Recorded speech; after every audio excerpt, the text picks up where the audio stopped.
Sanskriti University for excellence in life. BTech Agri BSc lateral entry. Welcome to ITM news. This is Pavan. వరుసగా జరుగుతున్న హత్యలు ప్రజల్లో భయాందోళన గురి చేస్తున్నాయి. సో గత కొన్ని నెలల నుంచి ప్రతిరోజు ఏదో ఒక మర్డర్ జరుగుతూనే ఉంది. చట్టాన్ని అతిక్రమించి ఎవరో ఒకరు చంపుకుంటూనే ఉన్నారు. అది భార్యాభర్తలు కావచ్చు, ఆ స్నేహితులు కావచ్చు, ఇంకెవరైనా భూ వివాదాలు కావచ్చు, ఏదైనా కావచ్చు. వరుసగా ఇలాంటి హత్యలు ప్రజల్లో ఒక తెలియని భయాన్ని అయితే సృష్టిస్తుంది. ఎందుకు ఇలా మనుషులు మృగాల్లా మారుతున్నారని చెప్పేసి. తాజాగా జగిత్యాలలోని మరో మర్డర్ కేసు కూడా సంచలనం సృష్టిస్తోంది.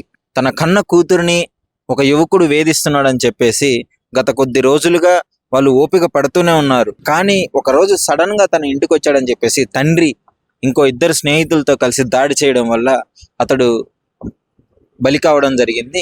సో దీని గురించి వివరాల్లోకి వెళ్తే, మల్లేష్ అనే వ్యక్తి, సల్లూరు మల్లేష్ అనే వ్యక్తి, ఆయనకి 26 సంవత్సరాలు ఉంటాయి.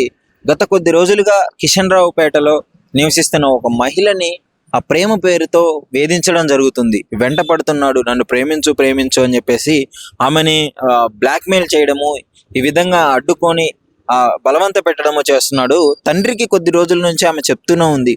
ఒక రోజు బరి తెగించి ఇంట్లోకి వచ్చాడు. ఏ ధైర్యంతో వచ్చాడో తెలియదు. ఇంటిలోకి వచ్చి రాగానే వెంటనే ఆమె సమాచారం వాళ్ళ తండ్రికి అందించింది.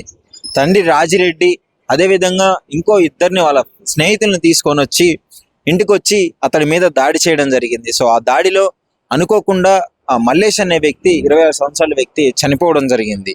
సో చనిపోయిన తర్వాత ఆ పోలీస్ వాళ్ళు ఇన్వెస్టిగేషన్ చేశారు.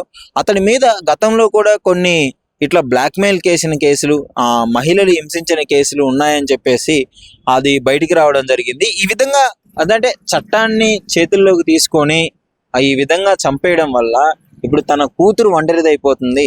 తండ్రి కూడా జైల్లో ఉండాల్సిన పరిస్థితి. తన కూతురు పరిస్థితి, ఇప్పుడు కూతురు బాగోగులు ఎవరు చూసుకుంటారు?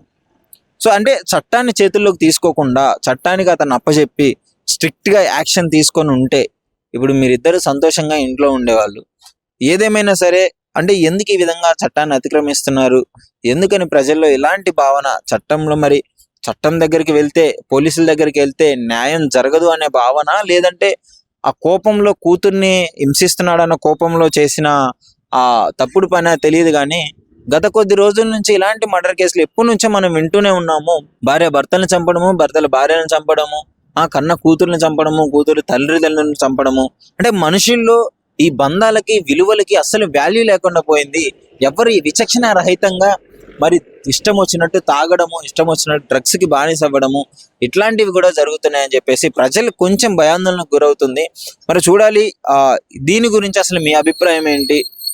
ముఖ్యంగా అసలు ఆ తండ్రి ఆ మల్లేష్ అనే వ్యక్తిని చంపడం కరెక్టేనా? అసలు మీరేమనుకుంటున్నారు? లేదు పోలీసులకు అప్పచెప్పి కఠిన శిక్షలు చట్టానుసారంగా జరిగి ఉంటే బాగుంటుంది అనుకుంటున్నారా? మీ అభిప్రాయాన్ని మా ఐడ్రీమ్తో షేర్ చేసుకోండి.